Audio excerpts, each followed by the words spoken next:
आप सबको good evening. मैं डी सारथी, मेरे चैनल में आप सबका स्वागत है। मैं आज क्लास 12 का अकाउंटेंसी अनुपात विश्लेषण पढ़ाने जा रहा हूं। देनदार आवर्त, मैंने कल आपको क्रियाशीलता अनुपात बताया था, उसी के अंतर्गत देनदार आवर्त अनुपात। देनदार आवर्त अनुपात एवं औसत वसूली अवधि। देनदार आवर्त का संबंध शुद्ध उधार विक्रय और औसत देनदार में क्या संबंध है, ये बताया जाता है।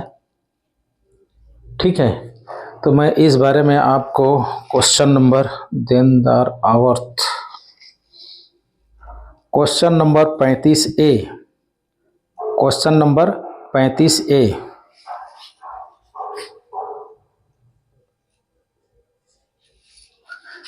क्वेश्चन है, निम्नलिखित सूचना से कैलेंडर वर्ष 2001 के लिए देनदार आवर्त अनुपात एवं औसत संग्रह अवधि की गणना कीजिए। कुल विक्रय 1 लाख, नगद विक्रय 20,000, विक्रय वापसी 7,000, विक्रय हेतु कुल देनदार 9,000, प्राप्य बिल 2,000, संदिग्ध ऋण हेतु प्रावधान 1,000 और कुल देनदार 10,000 है। तो शुद्ध उधार विक्रय निकालने का सूत्र है, कुल विक्रय में नगद विक्रय और विक्रय वापसी को माइनस कर दिया जाता है। कुल विक्रय में नगद विक्रय और विक्रय वापसी को घटा दिया जाता है तो शुद्ध उधार विक्रय निकल आता है। औसत देय या औसत देनदार, तो औसत देय का मतलब होता है, देय में आता है देनदार और प्राप्य विपत्र, दोनों आते हैं औसत देय में। ठीक है, तो जो भी रहेगा वैसे करेंगे। यहाँ पर प्राप्य बिल भी है और देनदार भी है, ये दोनों मिला के देय होते हैं। तो प्रारंभिक देनदार धन अंतिम देनदार बटे 2 बराबर औसत देनदार होता है।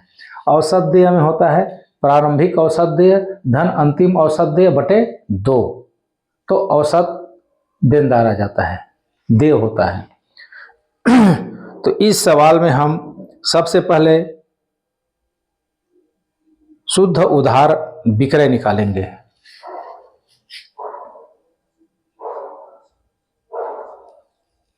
शुद्ध उधार विक्रय बराबर कुल विक्रय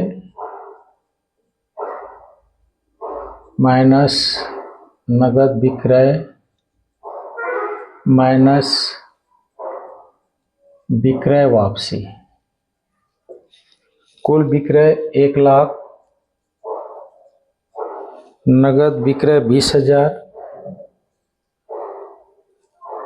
ऐसे कर देते हैं, और वापसी है 7,000।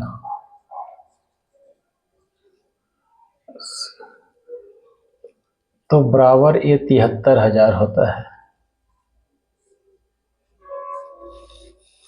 यहाँ पर औसत देय निकालने के लिए प्रारंभिक और अंतिम नहीं दी गई है, तो ऐसा नहीं दिया गया है, तो जो दिया है उसी को हम औसत मानेंगे, उसी को हम औसत मानेंगे। जैसे देनदार 9,000 है,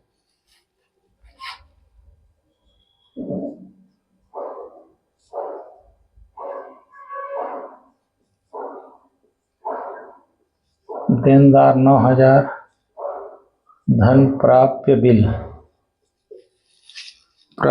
2,000।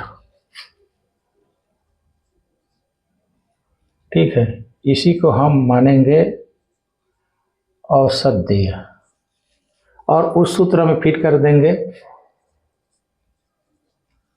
देनदार आवर्त बराबर शुद्ध उधार विक्रय 73,000 बटे औसत देय 11,000। 11 छक्के 66, 4 70, 4 3 7, फिर 11 छक्के 66, 4 40, 11 तिया 35। ये हमारा उत्तर आ जाएगा 6.63 गुना। इसके बाद 35B बी का है,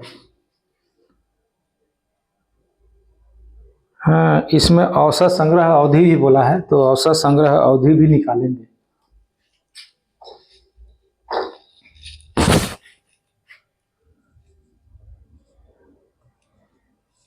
औसत संग्रह अवधि बराबर 365 बटे देनदार आवर्त।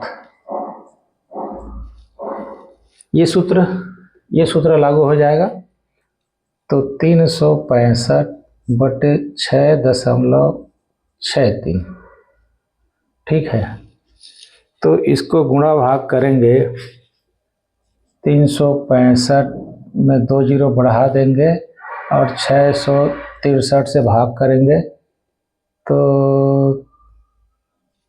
5 छक्का 30, 6 छक्का 36, 5 बार देखता हूँ, 5 दिया 15, 5 छक्का 30, 1 31, 5 छक्का 30 और 3 34, 5 ये 4 में 1 गया 3, ये 2, 1 जीरो और 4 छक्का 24, 4 छक्का 24 होता है, 3 छक्के 18, 3 तिया 9, 3 छक्का 18, 3 छक्का 18, 18 और 1 19, 1 14 में 8 गया 6, 12 में 9 गया 3, एक दशमलव लगेगा, 1 जीरो बढ़ जाएगा तो 3610, 5 छक्का 30, 6 छक्का 36, 5, ये आ जाएगा 53.5 या 54 दिन, ठीक है। इस तरह से ये बनेगा। अब बी है,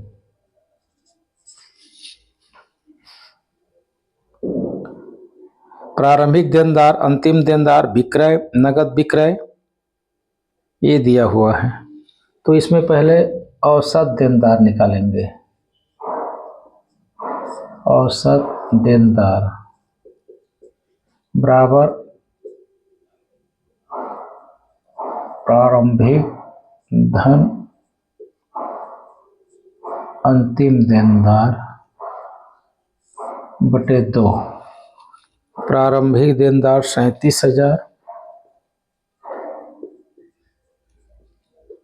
धन अंतिम देनदार 43,000 बटे 2 बराबर 80,000 बटे 2 बराबर 40,000। आपका औसत देनदार 40,000 आ गया, ठीक है। अब उधार विक्रय निकालेंगे। उधार विक्रय बराबर कुल विक्रय माइनस नगद विक्रय।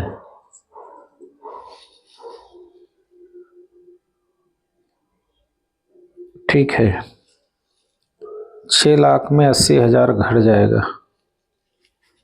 6 लाख कुल विक्रय है, इसमें 80,000 नगद विक्रय है बराबर 5,20,000। 5,20,000। अब हम लोग ये देनदार आवर्त निकालेंगे। देनदार आवर्त बराबर उधार विक्रय बटे औसत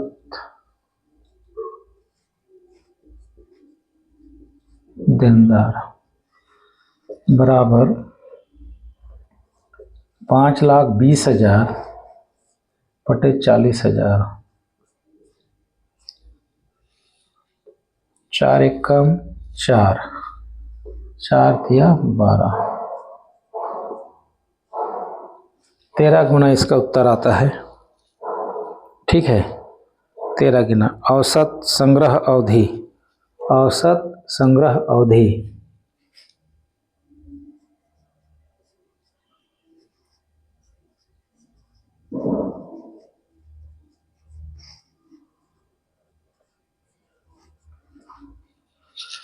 बराबर 365/13। 13 दूनी 26, 13 दूनी 26, 13 3 39 हो जाता है। 13 दूनी 26, 26 10 बचा, 105 हो गया। 13 8 104, 13 8 104, 1 बचा, 10 हो गया, 100 हो गया, 13 7 91, 28.7। ये आपका इतना दिन आ गया। ठीक है, ये 35 नंबर सवाल बन गया आपका। इसी प्रकार 36 भी बनेगा, वैसा ही है, अलग नहीं है।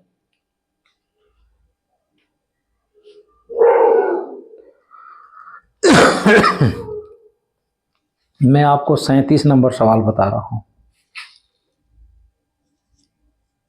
देखो, इसमें दिया है उधार विक्रय 3,50,000।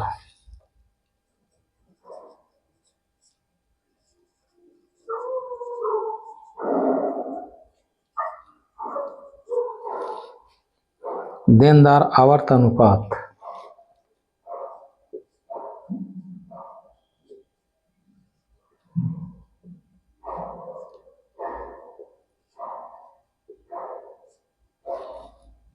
बराबर 8 गुना।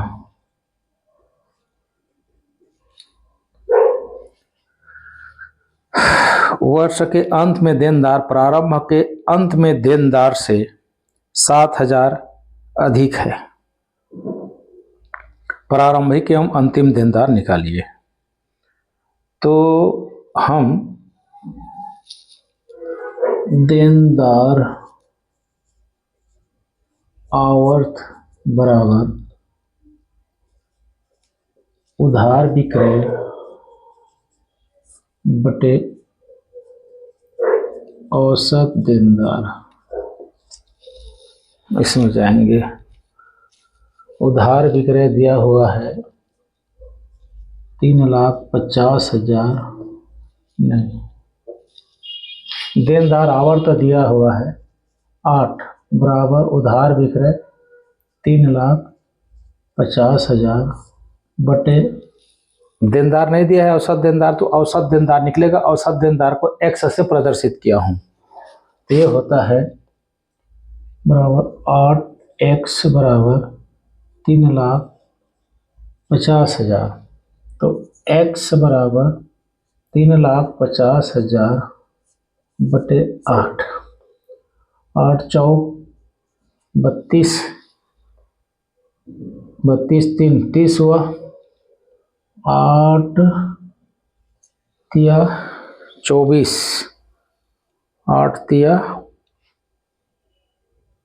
24, 6 60 हो गया, 8 सत्ते 56, 40, 8 पंचे 40। हमें मिल गया औसत देनदार निकला 43,750। औसत देनदार निकल गया 43,750। तो कुल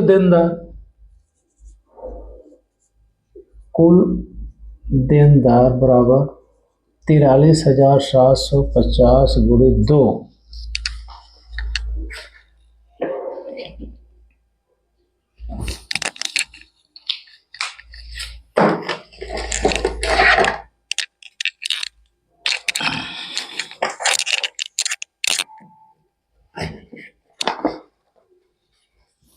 बराबर 2 0 0 2 पंचे 10, 2 7 14 1 15, दो तिया 6 1 7, 2 चौक 8, 87,500।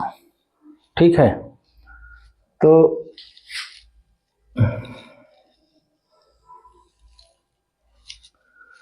यहाँ निकलेगा ये कुल देनदार 87,500 हुआ।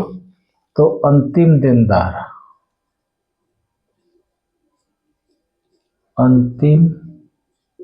देनदार बराबर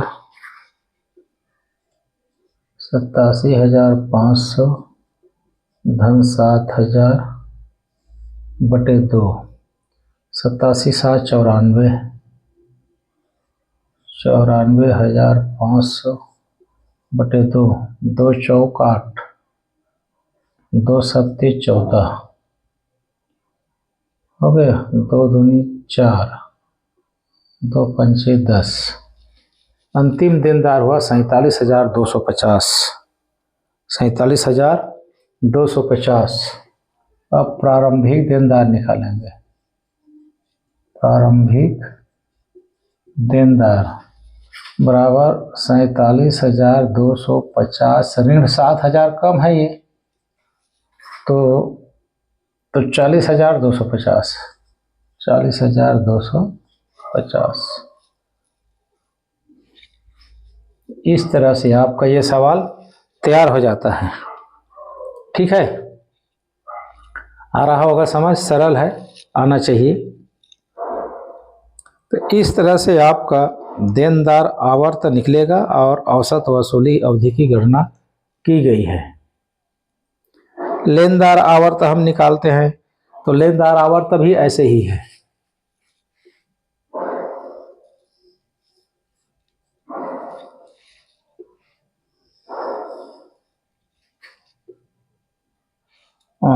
क्वेश्चन नंबर 39,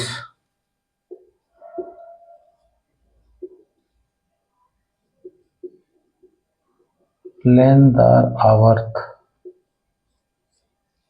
अनुपात बराबर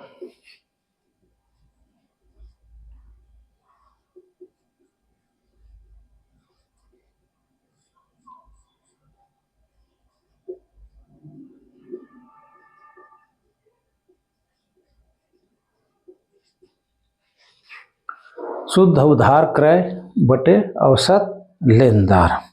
तो शुद्ध उधार क्रय में कुल लेनदार में नगद कुल क्रय में नगद क्रय घटा देंगे, क्रय वापसी घटा देंगे, तो हमको शुद्ध उधार क्रय मिलेगा। औसत लेनदार में प्रारंभिक लेनदार और अंतिम लेनदार दोनों को जोड़ के 2 से भाग कर देंगे, तो औसत लेनदार निकल जाएगा। 39 नंबर सवाल है, लेनदार आवर्त तथा औसत भुगतान अवधि की गणना कीजिए। उधार क्रय 3,60,000, प्रारंभिक लेनदार 50, अंतिम लेनदार 70,000। तो औसत लेनदार निकालते हैं पहले।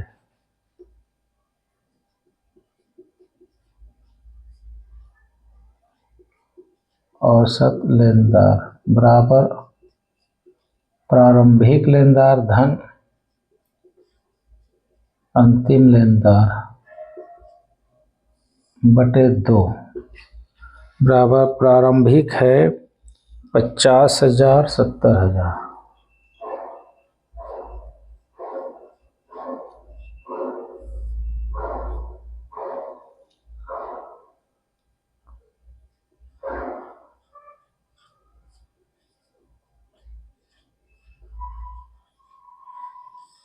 साठ हजार आ गया। उधार क्रय दिया हुआ है 3,60,000, सूत्र में फिट करते हैं बराबर 3,60,000 बटे 60,000, 4 4 6 गुना, 6 गुना आया। कितना आएगा? 6 गुना। अब औसत भुगतान अवधि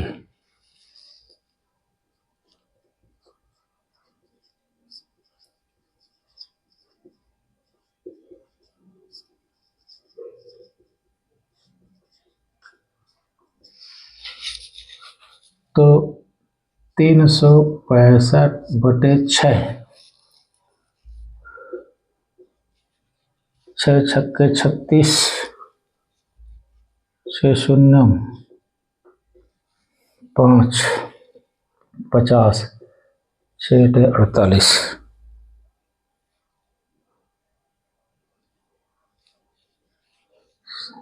6 48,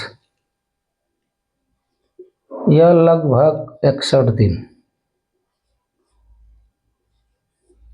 इस तरह से ये बनेगा। ठीक है, मैं समझता हूँ ये सरल लग रहा होगा, ये सवाल सरल ही है। तो आज के लिए इतना ही। आप लोग मेरे चैनल को सब्सक्राइब करें, लाइक करें और कमेंट भी करें। आज के लिए इतना ही, कल फिर शुरू करेंगे। Good night.